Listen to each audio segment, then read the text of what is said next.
Hello everyone, आप सभी का स्वागत है हमारे YouTube चैनल किदवाई सर में। मैं आपका टीचर मोहम्मद अली किदवाई आज आपको मैथ के चैप्टर मेंस्ट्रुएशन पढ़ाऊंगा। आज के इस वीडियो में मैं आपको यूपी टेट एग्जाम में आ चुके मेंस्ट्रुएशन के क्वेश्चन को सॉल्व कराऊंगा। तो ये वीडियो बहुत इंपॉर्टेंट है क्योंकि यूपी टेट एग्जाम में क्वेश्चन रिपीट होते हैं, तो इस वीडियो को पूरा देखिएगा। तो चलिए इस वीडियो को हम स्टार्ट करते हैं। वीडियो को स्टार्ट करने से पहले आप हमारे इस वीडियो की क्वालिटी को हाई डाटा पे सेट कर दीजिए जिससे आपको वीडियो क्लियर दिखे। और आप अगर हमारे चैनल पे नए हैं तो चैनल को सब्सक्राइब कीजिए जिससे आपको यूपी टेट एग्जाम से रिलेटेड आपको वीडियो मिलते रहे और आपका कोर्स कंप्लीट हो सके।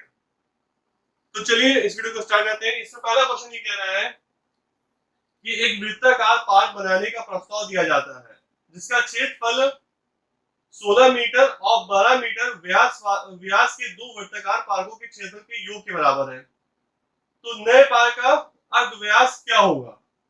यानी कि एक आपको पार्क बनाने के लिए कहा गया है जो आपका सर्किल की शेप में है, जो वृत्त की शेप में है, और इसका जो क्षेत्रफल है वो दो आपके जो सर्किल है, जो दो छोटे वृत्त है, इनके क्षेत्रफल के योग के बराबर है। ठीक है, तो इन दोनों का जो छोटे वाले जो हमारे वृत्त है इनका व्यास, इनका डायमीटर हमको दे रखा है। अब जो बड़ा वाला हमारा जो सर्किल होगा, जो वृत्त होगा, उसका हमको जो है रेडियस, उसकी त्रिज्या हमसे पूछी गई है, उसका अर्धव्यास पूछा गया हमसे। ठीक है, तो हमको ये क्वेश्चन में दे रखा है कि दो छोटे वृत्ताकार पार्क का जो क्षेत्रफल होगा वो बड़े वृत्ताकार पार्क के क्षेत्रफल के बराबर होगा। तो अब हम निकाल लेंगे। तो अब देखिएगा, आपका पहला वाला सर्किल जो था उसका हमने एरिया निकालेंगे, उसका क्षेत्र निकालेंगे तो पाई आर स्क्वायर होता है, तो पाई आर वन स्क्वायर हो जाएगा plus pi R two square हो जाएगा। ये हमने पाई कॉमन ले लिया और उसका दो छोटे सर्किल का एरिया का जो सम है वो बड़े सर्किल के एरिया के बराबर है।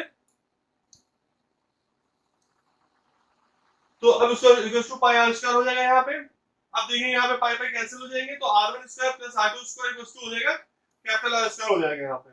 अब आर वन जो था आपका पहले वाली सर्किल का त्रिज्या है, तो वो व्यास दे रखा है, तो व्यास बड़े तो हम कर देंगे, यानी कि 6.2 कर देंगे तो त्रिज्या निकल आएगी पहले सर्किल की। और दूसरे सर्किल की हमारा जो होगा उसका डायमीटर हमारा 12 मीटर दे रखा था, तो 12.2 कर देंगे तो इसकी त्रिज्या निकल आएगी। तो 8 का स्क्वायर प्लस 6 का square equals to R square हो जाएगा। तो अब यहाँ पे 64 प्लस 36 हो जाएगा, तो आर की वैल्यू जो आपकी आएगी अंडर रूट 100 आएगी, तो आर की वैल्यू 10 मीटर आएगी। तो जो नए पार का जो अव्यास होगा, जो नए पार का जो आपकी जो त्रिज्या कह सकते हैं जो होगी वो 10 मीटर होगी आपकी। अब यह क्वेश्चन देखिए, इसमें कह रहा है कि किसी घन का किनारा 8 सेंटीमीटर है, यदि इसमें से संभावित बड़े से बड़ा लंब वृत्तीय शंकु काटा जाता है तब शंकु का आयतन क्या होगा, ये हमको निकालने को बताएगा। यानी कि आपका एक घन था, ठीक है, और घन की भुजा, घन का किनारा जो था वो आपका 8 सेंटीमीटर था, और इसमें से एक आपका शंकु काटा जाता है, इसमें से आपका एक वृत्तीय शंकु काटा जाता है, ठीक है, इस घन में से। तो अब शंकु का आयतन जो है, ये शंकु जो हमें इसे काटा गया यहाँ पे एक शंकु इस घन में से, तो अब इसमें जो शंकु है इसका हमको आयतन निकालना है, ये कहा गया है। तो जो घन का किनारा है वो 8 सेंटीमीटर है, यानी घन का किनारा कह लिए या घन की भुजा कह लिए वो आपका 8 सेंटीमीटर है। तो अब देखिएगा, घन की सभी भुजा बराबर होती है, तो जो घन की भुजा होगी वो आपकी शंकु की ऊंचाई होगी। ये देखिएगा, इसकी हाइट जो होगी आपकी वो आपके घन की भुजा के बराबर होगी, तो 8 सेंटीमीटर हो जाएगी। और जो शंकु की त्रिज्या होगी, शंकु का जो रेडियस होगा वो यहां से यहां तक का कितना होगा, r/2 हो जाएगा। ठीक है,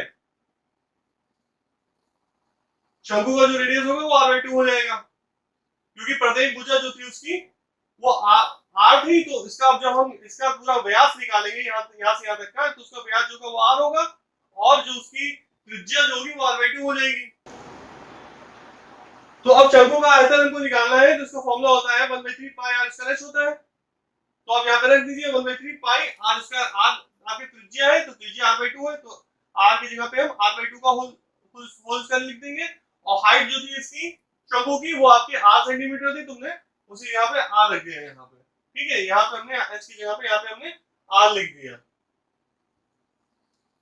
तो इसको पूरा हम सॉल्व कर लेंगे, तो लास्ट में आंसर आएगा 1/12 पाई r क्यूब सेंटीमीटर क्यूब आएगा, इसका आंसर 10 सेंटीमीटर आएगा।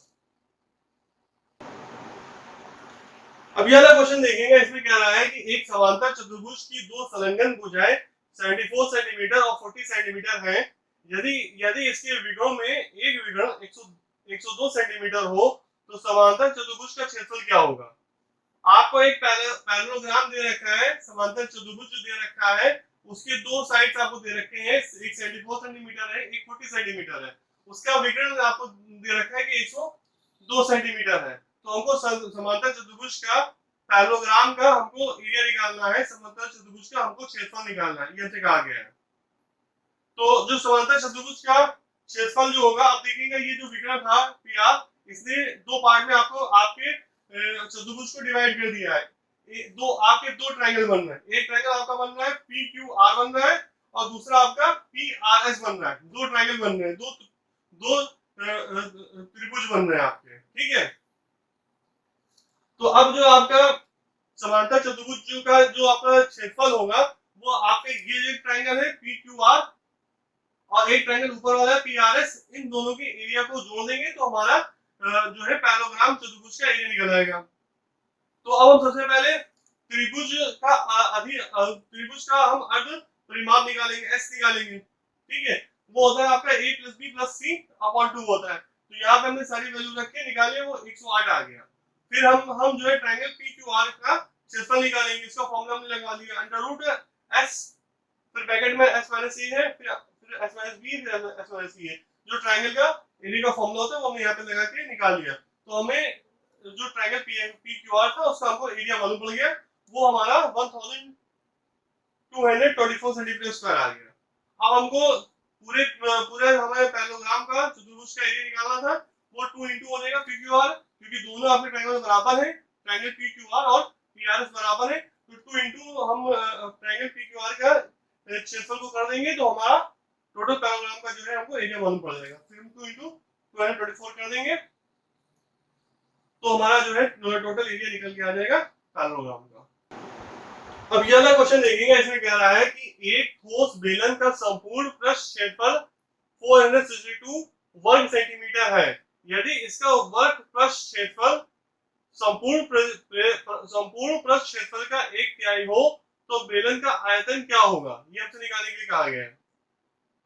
तो अब देखिएगा इसमें हमको संपूर्ण पृष्ठ क्षेत्रफल हमको दे रखा है, वो 462 वर्ग सेंटीमीटर है, और जो कर्व सरफेस एरिया होता है, जो वर्ग पृष्ठ क्षेत्रफल होता है, वो संपूर्ण पृष्ठ क्षेत्रफल का 1/3 है, 1/3 है। तो बेलन का आयतन हमको निकालने के लिए इससे कहा गया है। तो बेलन का जो संपूर्ण पृष्ठ क्षेत्रफल का फॉर्मूला होता है वो ये होता है 2 पाई आर, फिर ब्रैकेट में h प्लस आर होता है। तो अब इसकी वैल्यू जो आपको दे रखी है वो 462 दे रखी है, तो इसको हमने इक्वेशन 1 मान लिया। अब बेलन का वर्ग पृष्ठ का क्षेत्रफल जो होता है, जो कर्व सरफेस एरिया का जो सिलेंडर का फॉर्मूला होता है, वो 2 पाई आर एच होता है। तो वो हमने यहाँ पे रख दिया, लिख लिया। अब इसकी जो वैल्यू है, जो कर्व सरफेस एरिया की जो वैल्यू है, वो टोटल सरफेस एरिया के 1/3 है, ठीक है। तो अब आपका ये संपूर्ण पृष्ठ क्षेत्रफल आपका 462 अपॉन 3 कर देंगे तो ये इसके बराबर आ जाएगा। तो आपका 2 पाई आर एच की जो वैल्यू आएगी वो 154 आ जाएगी। ये हमने इक्वेशन 2 मान लिया।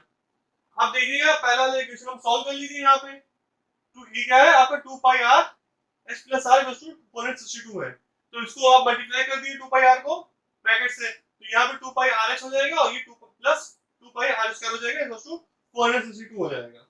अब यहाँ पे 2 पाई आर एच की जो वैल्यू है वो आप 154 रख दी यहाँ पे, और यहाँ पे 2 इंटू पाई की वैल्यू होती है 22/7 इंटू आर स्क्वायर। इसको पूरा सॉल्व कर लेंगे, यहाँ से आपको आर की वैल्यू निकल के आ जाएगी, वो जो 7 सेंटीमीटर आएगी। अब इस आर की वैल्यू को आप ये इक्वेशन सेकंड में रख दीजिए। 2 pi R H equals to 154 था, इसमें आपने रख दिया। तो इसको आपने पूरा सॉल्व कर लिए तो यहाँ से आपको हाइट निकल आई, एच निकल आया। अब हमको बेलन का आयतन निकालना था, तो उसका फॉर्मूला होता था पाई आर स्क्वायर एच होता था। तो हमने आर जो निकाला था वो हमने यहाँ पे रख दिया, एच की वैल्यू हमने यहाँ पे रख दिया। इसको पूरा सॉल्व कर लेंगे तो 539 घन सेंटीमीटर जो होगा ये बेलन का आयतन आएगा। अब ये वाला क्वेश्चन देखेंगे, इसमें कह रहा है कि 11 सेंटीमीटर इंटू 4 सेंटीमीटर के एक आयताकार पेपर के टुकड़े को मोड़कर बिना दोहराव के एक बेलन 4 सेंटीमीटर ऊंचाई का बनाया जाता है।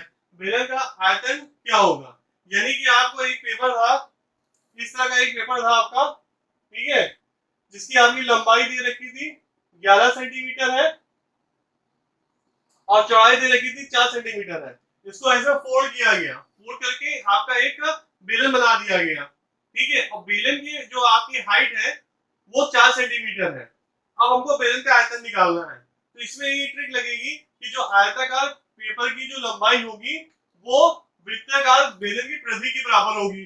अब वृत्ताकार बेलन है तो इसमें आपका जो सर्कमफ्रेंस जो होगा वो सर्किल का रहेगा आपका, ठीक है। उसको इस तरह से फोल्ड करके बनाया गया है और दोहराव भी नहीं दिया गया है। तो अब जो आपका जो वृत्त का जो आपका होता है, आपका सर्कमफ्रेंस होता है, जो परिधि होती है वो 2 पाई आर होती है। तो उस रिलेशन से हम यहाँ पे ले लेंगे, तो 2 पाई आर जो होगा वो आपका 11 के बराबर हो जाएगा, जो आयताकार पेपर की लंबाई के बराबर हो जाएगा।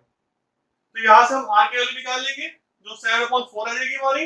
हाइट हमको 4 सेंटीमीटर दे रखी है, तो बेलन का आयतन का जो फॉर्मूला होता है वो पाई आर स्क्वायर एच होता है। यहाँ पे हम सारी वैल्यू पुट करके हम बेलन का जो है आयतन निकाल लेंगे। अब यह वाला क्वेश्चन देखेंगे, इसमें कह रहा है कि यदि समबाहु त्रिभुज का क्षेत्रफल a तथा उसकी ऊंचाई b हो तब b² a क्या होगा। तो अब देखिएगा, हम मान लेंगे कि समबाहु त्रिभुज की भुजा जो है वो x सेंटीमीटर है, तो समबाहु त्रिभुज का क्षेत्रफल का जो फॉर्मूला होता है वो होता है √3/4 इनटू भुजा स्क्वायर होता है। तो वो हमने यहाँ पे लिख लिया। अब भुजा को हमने x माना था, तो आपका हो जाएगा √3/4 इनटू x स्क्वायर हो जाएगा। और क्वेश्चन में हमको दे रखा है कि समबाहु त्रिभुज का क्षेत्रफल जो है वो a है, तो यहाँ पे हमारा रिलेशन आ जाएगा कि a = √3/4 x स्क्वायर आ जाएगा। और समबाहु त्रिभुज की ऊंचाई जो होती है वो √3/2 इनटू भुजा होती है। तो अब देखिएगा, ऊंचाई जो हमको दे रखी है वो b दे रखी है, तो इसके यहाँ पे हमने b रख दिया। समबाहु त्रिभुज की ऊंचाई की जगह पे हमने b रख दिया और √3/2 इनटू भुजा हमारी x थी, तो इनटू x कर दिया। तो यहां से हमने x की वैल्यू निकाली, तो x की वैल्यू आ गई 2b/√3 आ गई। अब ये x की वैल्यू आप जो है इस पहले वाले इक्वेशन में यहाँ पे रख दीजिए, इसको पहला इक्वेशन आप मान लीजिए। तो पहला इक्वेशन आपका था a √3/4 इनटू x स्क्वायर था, तो x यहाँ पे आप ये वैल्यू रख देंगे यहाँ पे। तो इसको पूरा सॉल्व कर लीजिए आप, तो 4b² 3 आएगा, 4 कैंसिल हो जाएगा, तो यहाँ पे आपका आ जाएगा a √3/3 इनटू b² आ जाएगा। अब 3 को अंडर रूट नीचे इसके जो डिनोमिनेटर में 3 है इसको √3 इनटू √3 लिख सकते हैं, तो √3 से √3 कैंसिल हो जाएगा, तो 1/√3 आएगा इनटू b² आ जाएगा। तो b² a की जो वैल्यू आएगी वो √3 आएगी। अब ये वाला क्वेश्चन देखेंगे, इसमें क्या रखा है कि एक घोड़ा 30 मीटर लंबी रस्सी द्वारा खूंटे से बना है। जब घोड़ा रस्सी को कसी हुई रखते हुए वृत्ताकार पथ पर घूमता है और केंद्र पर 105 का कोण बनाता है, तो ज्ञात कीजिए कि घोड़े के प्रारंभिक स्थिति से कितनी दूरी तय की। यानी कि आपका एक घोड़ा था, वो रस्सी से बना हुआ था और वो जो है वो जब घूमता है तो 105 का कोण बनाता है, ठीक है, और 30 मीटर लंबी रस्सी से बना हुआ है वो, और वृत्ताकार पथ पे यानी कि सर्किल के शेप में वो घूम रहा है। तो अब आपको निकालना है कि वो अपनी पहले की जो प्रारंभिक स्थिति थी उससे कितनी दूरी उसने तय की है। तो अब क्या होगा कि घोड़ा 30 मीटर लंबी रस्सी द्वारा खूंटे से बना है और वह 105 का कोण बनाने के लिए उसे चाप AB के बराबर दूरी तय करनी होगी। जैसे कि आपका यहाँ पे 105 का जब कोण बनेगा तो ये यहाँ पे एक चाप बन जाएगा, चाप AB बन जाएगा, इसके बराबर इसको जो है दूरी आपको घोड़ा की जो होगा वो दूरी तय करेगा, ठीक है। तो जो आपका चाप AB की जो लंबाई होगी इसका फॉर्मूला होगा आपका 2 पाई r θ/360 हो गया। तो यहाँ पे आप वैल्यू पुट कर दीजिए, थीटा आपका 105 डिग्री है और जो आपका रेडियस है, जो त्रिज्या है वो 30 मीटर हो जाएगी आपकी। सारे वैल्यू पुट करके हम निकालेंगे तो 55 मीटर आएगा। ये इतनी दूरी आपका जो है घोड़ा तय करेगा। अब ये वाला क्वेश्चन देखेंगे, इसमें कह रहा है कि उन वर्गाकार टाइल की न्यूनतम संख्या ज्ञात कीजिए जो कि 15 मीटर और 17 सेंटीमीटर लंबे और 9 मीटर और 2 सेंटीमीटर चौड़ाई वाले कमरे की फर्श में लगाई जानी है। यानी कि आपको कमरे की लंबाई और चौड़ाई दे रखी है और आपसे कहा गया है कि टाइल्स जो है वो उस कमरे में कितने लगेंगे उसकी संख्या निकाली है। और टाइल का जो आपका शेप है वो आपका स्क्वायर के शेप में है, वर्ग के शेप में है। ठीक है, तो अब कमरे की लंबाई जो थी मीटर से हमने सेंटीमीटर में कन्वर्ट कर लिया, तो 1517 सेंटीमीटर हो गई और कमरे की चौड़ाई 902 सेंटीमीटर हो गई। अब वर्गाकार टाइल की जो हमको जो है उसका साइज नहीं दे रखा है, तो अब वर्गाकार टाइल की भुजा निकालने के लिए हम जो 1517 है और 902 है जो उसकी कमरे की लंबाई और चौड़ाई है उसका मासा निकाल लेंगे। उसका जब मासा निकालेंगे तो हमारा वर्गाकार टाइल की भुजा निकल के आ जाएगी जो 41 सेंटीमीटर होगी। ठीक है, फिर हमें टाइल की संख्या निकालनी है, तो क्या होगा आपका फर्श का क्षेत्रफल को हम डिवाइड कर देंगे एक टाइल के क्षेत्रफल से। तो फर्श का क्षेत्रफल क्या होगा आपका, उसकी लंबाई और चौड़ाई इसको गुणे कर देंगे तो फर्श का क्षेत्रफल निकल आएगा। और आपका वर्ग के शेप में टाइल है, वर्गाकार आकार में है, तो आपका जो है उसका फॉर्मूला होता है भुजा इंटू भुजा होता है। तो 41 इंटू 41 कर देंगे यहाँ पे, तो इसको हम डिवाइड कर देंगे तो लास्ट में हमारा आंसर 814 आएगा। तो 814 टाइल्स जो होंगी वो लगेंगी कमरे के अंदर में। Thank you for watching this video. आप हमारे चैनल को सब्सक्राइब करें, वीडियो अच्छा लगे तो लाइक करें और बेल वाला घंटा बजा दें जिससे आपको आने वाली वीडियो का नोटिफिकेशन मिलता रहे। इस वीडियो में मैंने यूपी टैट एग्जाम में जो क्वेश्चन मेंस्ट्रुएशन के आ चुके थे उसको मैंने सॉल्व किया था। इसके बाद भी मैं आगे भी वीडियो उस पर बनाऊंगा जो आपके क्वेश्चन यूपी टैट एग्जाम में मेंस्ट्रुएशन के आ चुके हैं, उस पर मैं फिर से वीडियो बनाऊंगा। और मैं मेंस्ट्रुएशन पे पहले भी वीडियो बना चुका हूँ जिसमें मैंने सारे फॉर्मूले समझाए हैं और काफी क्वेश्चन सॉल्व किए हैं। अगर आपने वो हमारे वीडियो नहीं देखे हैं तो डिस्क्रिप्शन में मैंने लिंक दे रखा है फॉर मोर वीडियोस में, उस पर क्लिक करके आप देख सकते हैं। Thank you for watching this video.